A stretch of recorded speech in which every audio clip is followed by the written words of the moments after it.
Hello and welcome to Bahrain Now, your source of local initiatives, happenings, talents, and trends. I'm your host, Khalid Hijris, here to walk you through our exciting lineup of segments and personalities from around Bahrain. So don't go away, we'll be right back.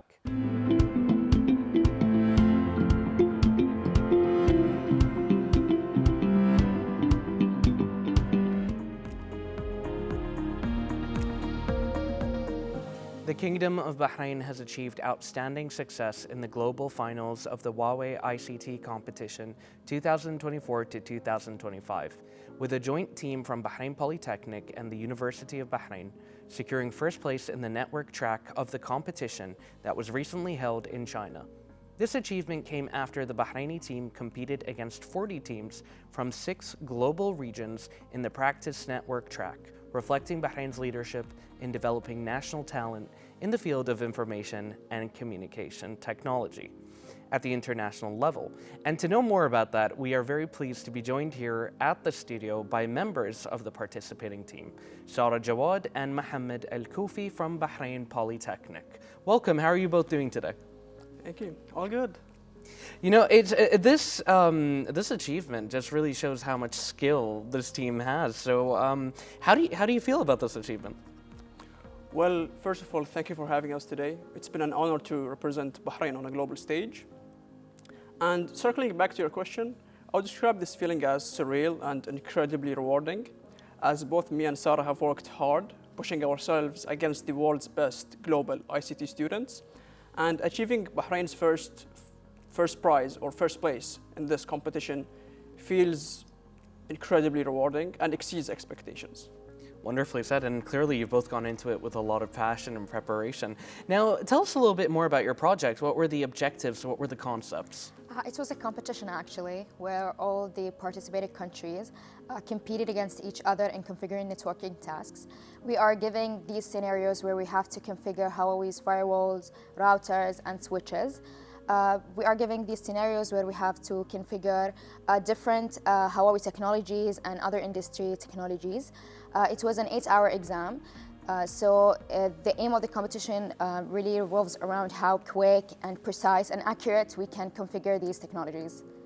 Wow, that's brilliant. 8-hour exam, huh? That must have been daunting, but clearly you were both up for the task considering, this wonderful achievement. I mean, I really admire that.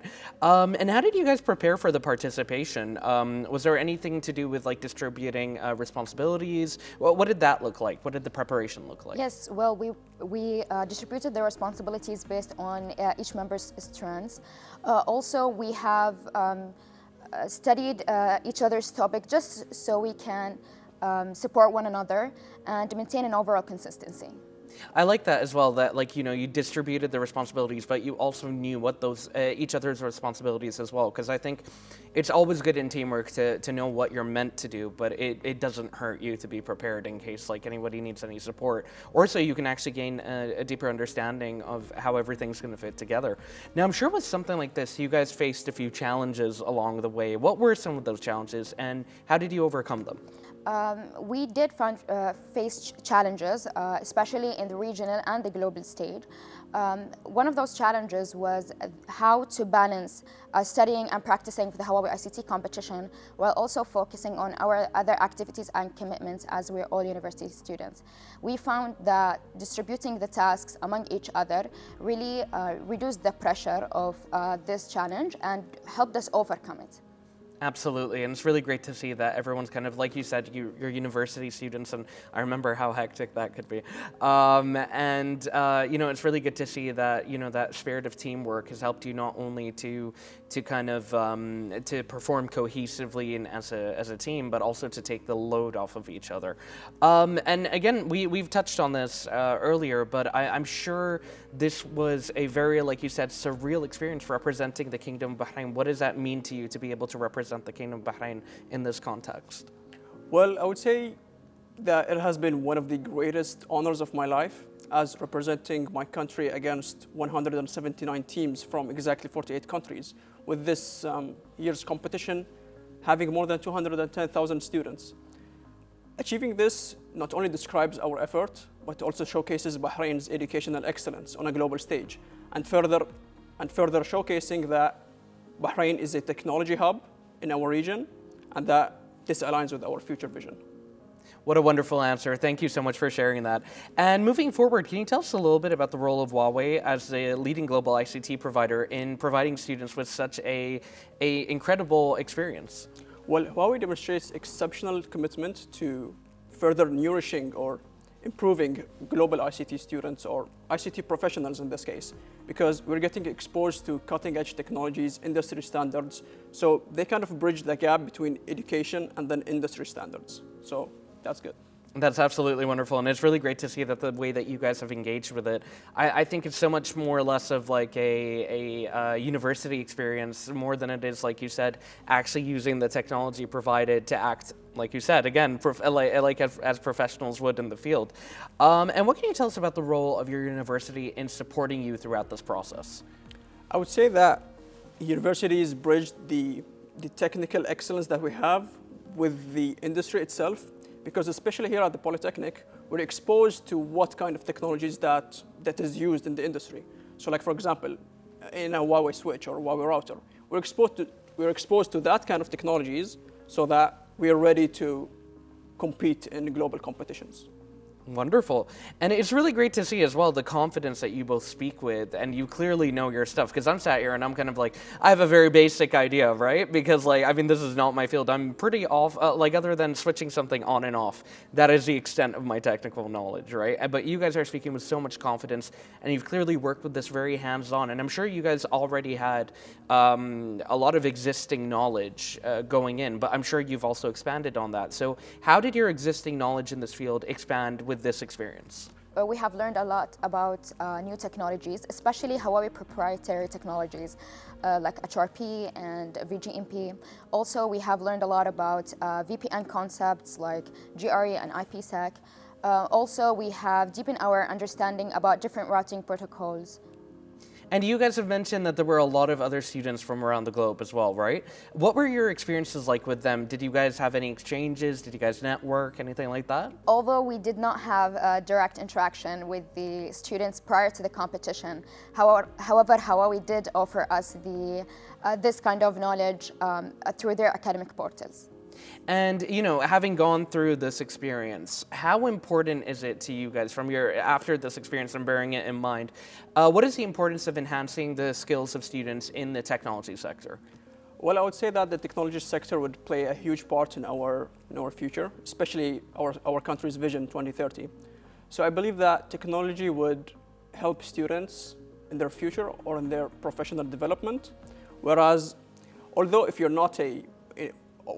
don't have a tech background, you should have some kind of technology skills, because that would help you in the future. I mean, ultimately, we're always dealing with technology anyway, so I think even the most basic technological literacy can take you quite far, so imagine having it in more depth. And from your point, like, what are your plans? Like, clearly you guys have achieved something great, and we know that that's not the finish line. So what's next in your futures?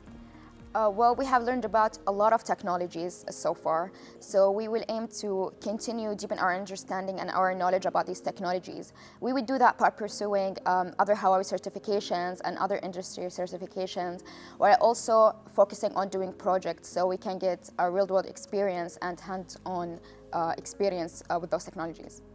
Wonderful. And what is your advice for other students who are planning to take part in such an event? My advice is to keep focused on 3 key principles, which is preparation, perseverance, and then partnership. Regarding preparation, there are 3 domains of the network track, which are the datacom, security, and wireless local area network, which is short for WLAN. So you need to study all of these 3 domains across difficulty levels, if that makes sense. Because in each and every domain, there are associate level, professional level, and expert level.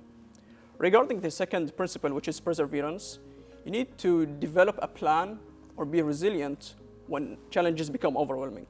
Because you have a goal, you have to reach that goal. Nobody cares about how you feel, if you want to study or not. There's a goal and you have to get it. And regarding the last principle, which is partnership, there are 3 students in a team. So my advice would be to split those 3 domains in the network track amongst the people. So my advice would be, for example, give WLAN to 1 person. Security and datacom, you could split it to 2 people because there are several technologies in those specific domains. Wonderfully said. I mean, clearly this experience has given you guys a lot of confidence. I mean, the way that you guys are speaking really gives me an indication as to what you might achieve in the future. And I really like the approach to teamwork. And again, the initiative for you guys to take part in this. It does not sound like it was easy, but you guys certainly make it look easy with all you've achieved. I'd just like to say congratulations again, and thank you so much for joining us. Thank you. Thank you for having us. Ladies and gentlemen, stay tuned for even more coming up here on Bahrain Now.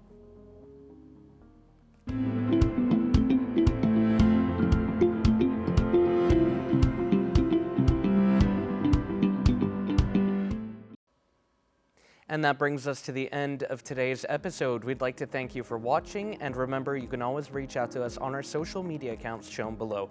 We love to hear from you. This was Khalid Idris. Until next time, good night and God bless.